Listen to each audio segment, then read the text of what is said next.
बिस्मिल्लाहिर्रहमानिर्रहीम।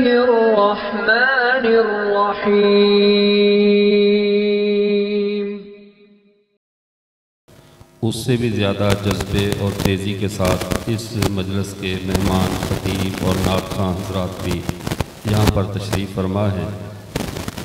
आज सब हम जितनी जल्दी में हैं, आपके इलाके के वो लोग जो रात को 10 बजे के बाद जलसा सुनने के आती हैं, उनके पहुँचने से पहले उम्मीद है सब खुताबा और सब हज़रात वापस जा चुके होंगे। बहरहाल मैं मुख्तसर वक़्त में आप हज़रात के सामने मौजू की मुनासबत से अक़ीदा ख़त्म नबूवत के हवाले से चंद मिनट गुफ्तगू करूँगा।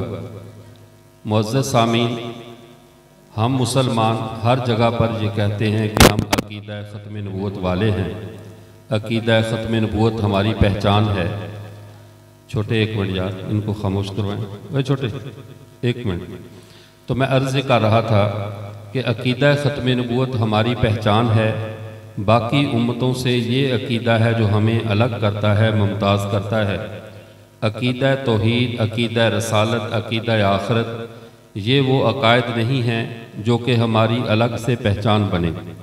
तौहीद सब मिल्लतों का, सब नबियों का मुश्तरका पैगाम है, सब की मुश्तरका दावत है। हम में और साबका उम्मतों में, हमारे नबी में और साबका नबियों में एक वाज़ेह फ़र्क अक़ीदा ख़त्म नबूवत है। बाकी हर नबी ने अपने बाद आने वाले नबी का तारुफ़ करवाया, उस पर ईमान लाने के बारे में तरगीब दी और बतलाया कि तुमने उस पर ईमान लाना है। और हर उम्मत नए नबी की तलाश में रहती थी। अक़ीदा ख़त्म नबूवत का मतलब ये है, हमारे आका सल्लल्लाहु अलैहि वसल्लम ने हमें ना तो किसी नए नबी का तारुफ़ करवाया, ना किसी नए नबी के आने की खबर दी है, बल्कि आप सल्लल्लाहु अलैहि वसल्लम ने साबका तमाम अम्बिया की तालीमात के बिल्कुल दूसरी सिमत में दूसरे रुख को वाज़े किया कि अब कोई नया नबी आने वाला नहीं है। मैं अल्लाह का आखिरी नबी हूँ और तुम इस ज़मीन पर अल्लाह की तरफ से आखिरी उम्मत हो। मेरे बाद कोई नबी नहीं और तुम्हारे बाद कोई उम्मत नहीं। जब ये अक़ीदा ख़त्म नबूवत है हमारा कि हमारे बाद भी कोई उम्मत नहीं है, हमारे नबी के बाद भी कोई नबी नहीं है, हमारे नबी अल्लाह के आखिरी हैं, उनका पैगाम आखिरी है, उनकी दावत आखिरी दावत थी। तो अब इस बात को समझ लीजिए हमारे लिए क्या बचा दुनिया में। आखिर हमें आप सल्लल्लाहु अलैहि वसल्लम छोड़कर इस हालत में गए कि हमें जो खबरें दी गईं क़यामत तक आने वाले फितनों की और हालात की, साबका उम्मतों की इतनी सख्त आजमाइशें नहीं आईं। हालांकि वो इजराए नबूवत के दौर थे, इजराए नबूवत का ज़माना था, नबी आते रहते थे। उनकी आजमाइशें इस उम्मत की आजमाइशों से कम हैं, उनकी तकालीफ इस उम्मत की तकालीफ से कम हैं। उनके इतने सख्त इम्तहानात नहीं हुए, लेकिन इस उम्मत के इम्तहानात साबका सारी उम्मतों से सख्त हैं, सबसे ज़्यादा तकलीफ़दा हैं, सबसे ज़्यादा परेशानी और आजमाइश वाले इम्तहान इस उम्मत के हैं। अब इस बात को ज़रा समझ लें। साबका अम्बिया कराम अलैहिस्सलाम के बारे में रसूलुल्लाह सल्लल्लाहु अलैहि वसल्लम ने इरशाद फरमाया, कद कानत बनु इसराइल तसूसुहुमुल अंबिया कुल्लमा हलक नबियुन खलफहु नबी। एक नबी के जाने के बाद बनु इसराइल का दूसरा नबी आकर कौम को संभाल लेता था। अब उनकी गुमराही का दायरा, उनकी गुमराही की हदूद नए नबी के आने तक हैं। नए नबी के आने की उनकी लिमिट होती थी कि फ़लाँ दौर तक तुम हिदायत पर चलोगे, उसके बाद नया नबी आ जाएगा। गुमराह भी हो गए, नया नबी आ गया, तुम फिर भी बच जाओगे उस पर ईमान लाकर। लेकिन हमारे प्यारे पैगम्बर सल्लल्लाहु अलैहि वसल्लम ने जिस मैदान में हमें छोड़ा है, उस मैदान की कोई इंतहा नहीं है। हमें ये बता दिया, अना वसातु कहातैन, मेरे बाद अगर कोई चीज़ आने वाली है जिसका तुमने इंतज़ार करना है तो वो क़यामत है। क़यामत के दरमियान और मेरे दरमियान कोई नया नबी आने वाला नहीं।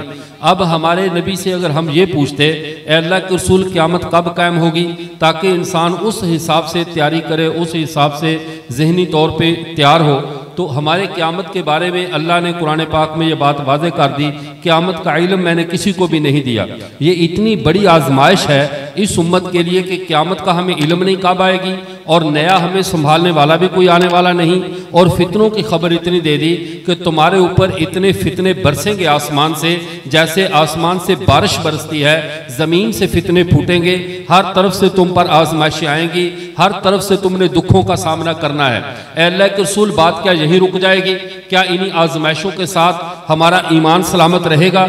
हमारे जिस्मों के चीथड़े उड़ते रहे कोई बात नहीं, हमारे जिस्म कट जाए कोई बात नहीं, लेकिन क्या हमारे ईमान की गारंटी है कि हमारा ईमान महफूज रहे तो हमें इस गम ना हो? रसूलुल्लाह सल्लल्लाहु अलैहि वसल्लम ने उन ईमान के ऊपर हमला आवर होने वाले फितनों के बारे में भी बता दिया।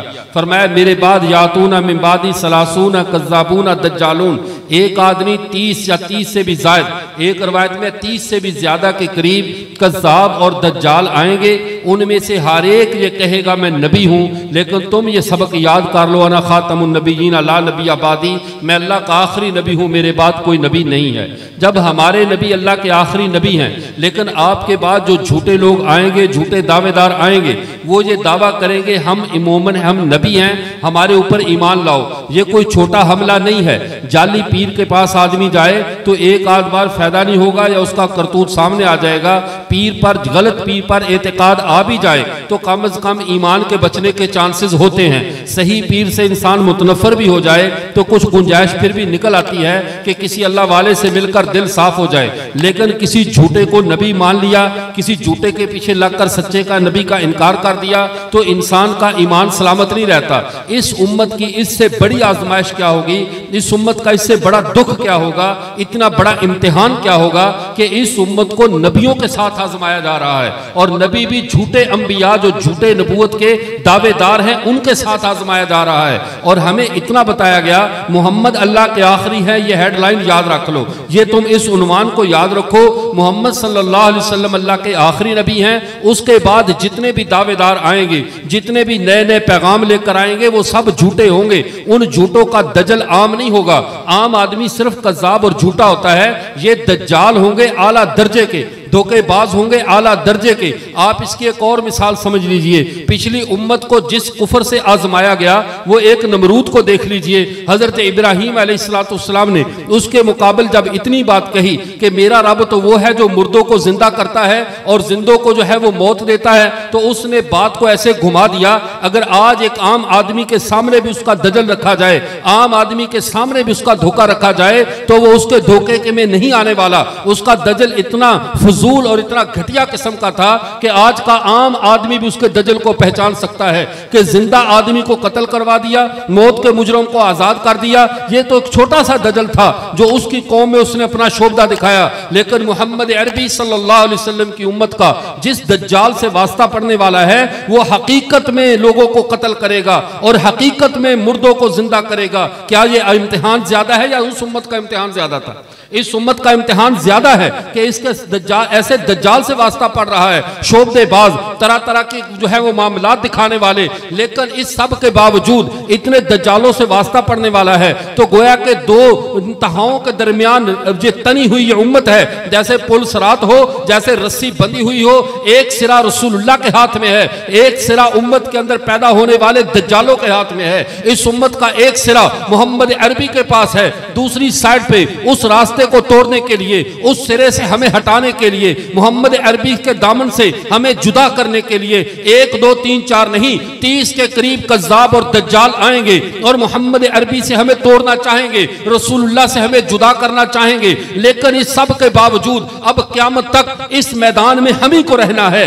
इस मैदान में मोहम्मद अरबी के इल्म को हम ही ने बुलंद रखना है। अब क़यामत के नकारा बजने तक चाहे दज्जाल आए या उससे बड़ी बड़ी ताकतें आ जाएं, मोहम्मद अरबी की उम्मत को ही बाकी रहना है। ये उम्मत अब खत्म होने वाली नहीं है। अब हक वाले कायम रहेंगे। कोई बदकिस्मत किसी दज्जाल के दजल में आकर मोहम्मद अरबी का दामन छोड़ दे, उसकी अलग बदबख्ती है। लेकिन खत्मे नबूवत का अकीदा हमें यह बतलाता है कि ये आखिरी निजात की रस्सी है, ये आखिरी राह है जो मोहम्मद अरबी की राह है। इनका दामन छोड़ दिया, रसूलुल्लाह के दामन से हट गए, तो यकीन कीजिए इस दुनिया में भी तुम्हारे लिए बर्बादी है, आखिरत में भी बर्बादी है। न इस दुनिया में तुम फला पा सकते हो, ना आखिरत में फला पा सकते हो। तो फिर एक फिक्री सा इंसान के जहन में एक सवाल उठता है कि जब हमारा इम्तिहान इतना सख्त है, हमारी आजमाइश इतनी सख्त है, हम पर जिस्मानी हमले भी हैं, हम पर सियासी हमले भी हैं, हम पर अस्करी हमले भी हैं, हमारे ऊपर एतकादी फितनों की यलगार भी है, इस सब के बावजूद हमने साबका उम्मतों की हालत देखी है।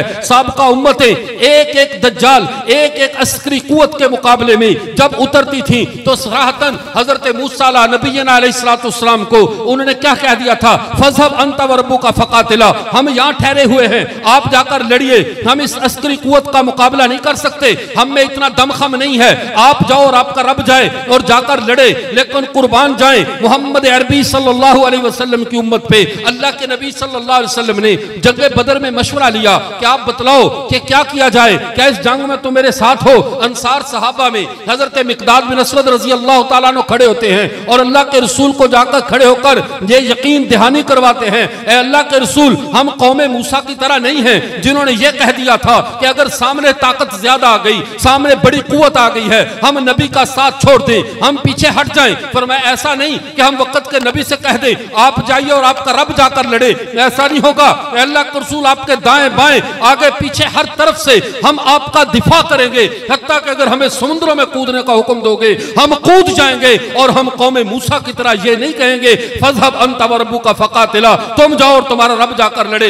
ये तो हजरत मूसा की बात है, हजरत मिकदाद की बात है जिन्होंने रसूलुल्लाह का चेहरा देखा था, हजरत मिकदाद की बात है, उन सहाबा की बात है जिन्होंने पैगंबर की ज़ियारत कर रखी थी, हाज़िर मजलिस थे। आज 1400 साल पुरानी बात है, इस वाक़े को 1.5 सदी गुजर चुकी है, लेकिन आज भी उम्मत अपने नबी के मामले में अपने अंदर वही ताकत, वही करंट, वही कुव्वत रखती है। आज हमारे मुल्क फिलिस्तीन में आप देख लीजिए, मस्जिद अक्सा के इर्द गिर्द कैसे बच्चे भी कट रहे हैं, बड़े भी कट रहे हैं, एक भी ऐसा नहीं है जिसने मोहम्मद अरबी का दामन छोड़ने का इरादा भी किया हो, एक भी ऐसा नहीं है जिसने मैदान जंग से फरार इख्तियार किया हो, बल्कि ये वो लोग हैं जिनके बारे में आज एक अरब आलम दीन ने अपने वो स्टेटस पे लगाया हुआ था कि इस वक्त जन्नत से, गज्जा से लेकर जन्नत तक जाने वाली सड़क पर सबसे ज्यादा हुजूम है कि लोग धड़ाधड़ जन्नत की तरफ दौड़े चले जा रहे हैं। वजह क्या है? इस उम्मत ने अल्लाह के नबी का जमाना नहीं पाया, इस जमाने के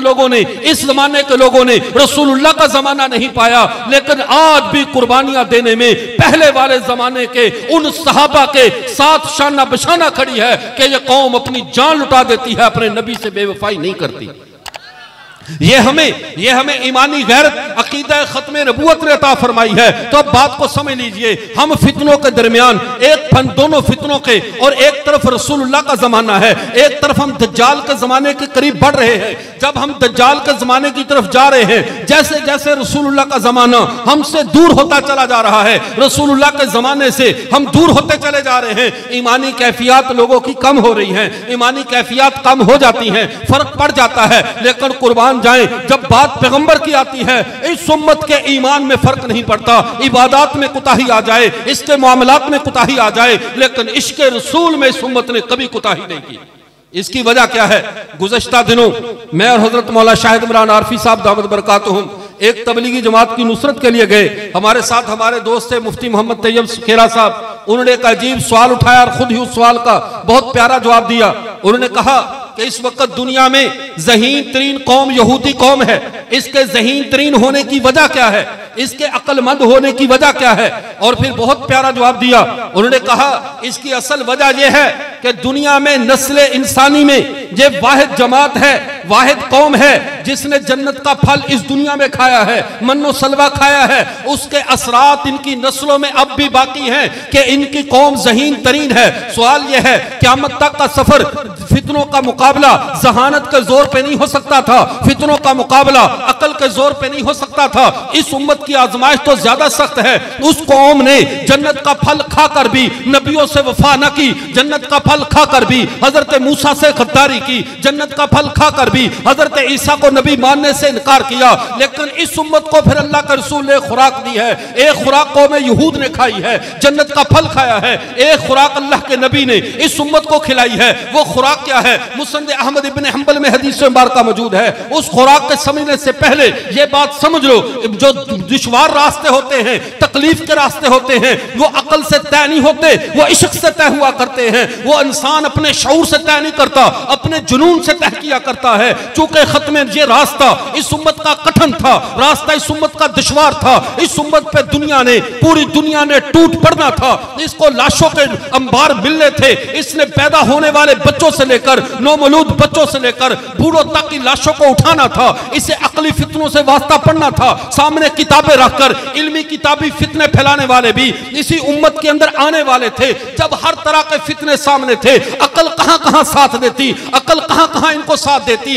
इनके लिए एक ही रास्ता था, इनके दिलो दिमाग में, इनके रूहो जिगर में, इनके रगो रेशे में हर जगह पे पैगंबर का इश्क भर दिया जाए। इनके रूहो दिमाग में, इनके दिलों में मोहम्मद अरबी की मोहब्बत इतनी भर दी जाए, फिर क़यामत आती है सो आए, दज्जाल आते हैं सो आए, पूरी दुनिया का कुफर भी टूट पड़े, यह उम्मत मंजिल तक पहुंचेगी और पहुंच कर रहेगी। फिर इस उम्मत में इश्क कैसे भरा गया। कौमे मूसा को मन्नो सलवा जन्नत की खुराक खिलाकर अगर अक्लमंद किया गया है, इस उम्मत के खून के अंदर, खून के साथ एक चीज गर्दिश कर रही है। वो चीज क्या है? मुस्नद अहमद इब्न हंबल में हदीस मुबारका मौजूद है। अल्लाह के नबी सल्लल्लाहु अलैहि वसल्लम हज्जतुल विदा के मौका पे बैतुल जो हरबे काबा में गए, वहां बीरे ज़म पे तशरीफ लाते हैं, कुएं पे तशरीफ लाए। अल्लाह के नबी के लिए डोल निकाला गया, रसूलुल्लाह ने वुजू फरमाया। वुजू फरमाने के बाद आप सल्लल्लाहु अलैहि वसल्लम ने गरारे मुबारक किए, कुल्ली की, फिर दोबारा उसी डोल में डाल दी। अब आप बतलाओ, अल्लाह के नबी का झूठा पानी हो, किस सहाबी का जी नहीं चाहेगा काश आज अल्लाह के रसूल ये मुझे दे दे। लेकिन अल्लाह के नबी को पता था मेरी उम्मत ने क़यामत की दीवारों तक पहुंचना है, मेरी उम्मत को कुछ खास खुराक चाहिए कि ये किसी दज्जाल का शिकार ना हो, इसको खास ताकत और कुव्वत चाहिए कि ये हर फितने का मुकाबला कर सके, हर इल्मी किताबी फितने का भी सामना करे, हर कादियानी फितने का भी सामना करे, हर तरह के हालात में मोहम्मद अरबी का दामन थाम के रखे। रसूलुल्लाह सल्लल्लाहु अलैहि वसल्लम ने अपना लुआबे दहन वाला मुबारक झूठा पानी सहाबा को नहीं दिया, दोबारा जमजम के कुएं में डाल दिया, ताकि जिस जिसके पेट में जमजम जाए उसके पेट में मोहम्मद का लुआबे दहन भी चला जाए। और जिस उम्मती के पेट में जब मोहम्मद का लुआबे दहन होगा, ये ऐसी ताकत है, ऐसी कुव्वत है, ये इस्राइल तो क्या सारी दुनिया इकट्ठी होकर आ जाए, सारी दुनिया के दज्जाल इकट्ठे होकर आ जाए, फिक्री फितने लेकर भी आ जाए, अस्करी फितने भी लेकर आ जाए, तब भी यह उम्मत हमारे पैगंबर का परचम नीचा नहीं होने देगी।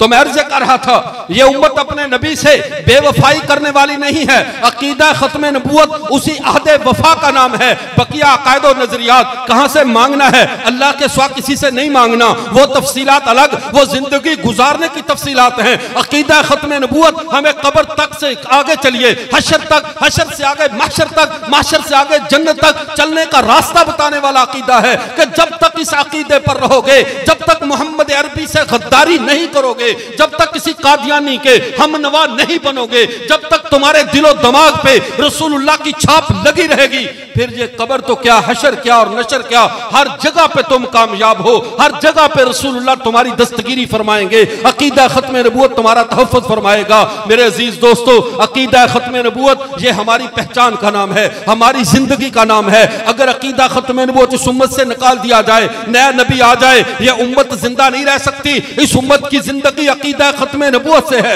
इस खत्म नबूवत की मोहर ने, जैसे हमारे पैगंबर को अल्लाह का आखिरी नबी बनाया है, इस मोहर ने मेरे पैगंबर से जुड़ी हर चीज के साथ खातमियत की मोहर लगा दी है। क्या अब कोई और सहाबा बन सकते हैं? क्या अब कोई और ताबीन बन सकते हैं और अहले बैत बन सकते हैं? हत्ता के सहाबा ताबीन व अहले बैत को छोड़िए, जो उम्मत के कुरूने उला के ताबीन गुजर चुके, अब उनका मुतबादल दुनिया में नहीं आ सकता। जो किताबें लिखी जा चुकी उनका मुतबादल नहीं आ सकता। जो जो चीज मेरे पैगंबर से जुड़ गई, अल्लाह ने उस पर खातमियत की मोहर लगा दी कि जो मेरे नबी का है अब वो आखिरी है, इसके बाद दुनिया को क्लोज हो जाना है, उसके बाद मामलात सिमर जाने हैं और हमने अपने रब के हुजूर पेश हो जाना है। अल्लाह करे हम इस हालत में दुनिया से जाएं कि हमारे गुनाह चाहे हो सो हो, अल्लाह करे वो भी ना हो, हम जितने मर्जी गुनाहगार हो तो उनकी शफात संभाल लेगी, लेकिन कम से कम अपने नबी के गद्दार ना हो, अपने नबी से गद्दारी करने वाले ना हो। आखिरी एक दरखास्त, आखिरी एक कर्ज, इस वक्त हमारे दीगर उलमा भी आपसे यही दरखास्त करेंगे,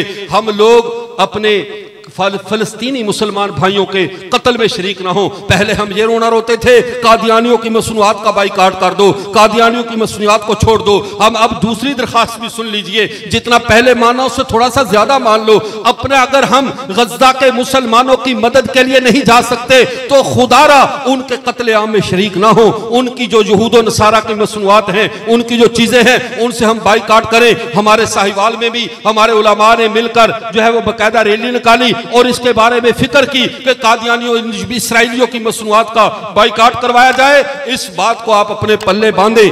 दुनिया में गैरतमंद की जिंदगी भी उतनी होती है, बेगैरत की भी उतनी होती है, लेकिन गैरतमंद इंसान दुनिया में बावकार जिंदगी गुजारता है कि वो अपने नबी से वफा करके मरता है। अल्लाह ताला हम सबको अपने नबी का बावफा बनाए। इसी पर मैं अपनी बात को समेटता हूं, इससे ज्यादा वक्त आपका नहीं लेना चाहता। वाखिर दावाना अल्हम्दुलिल्लाह।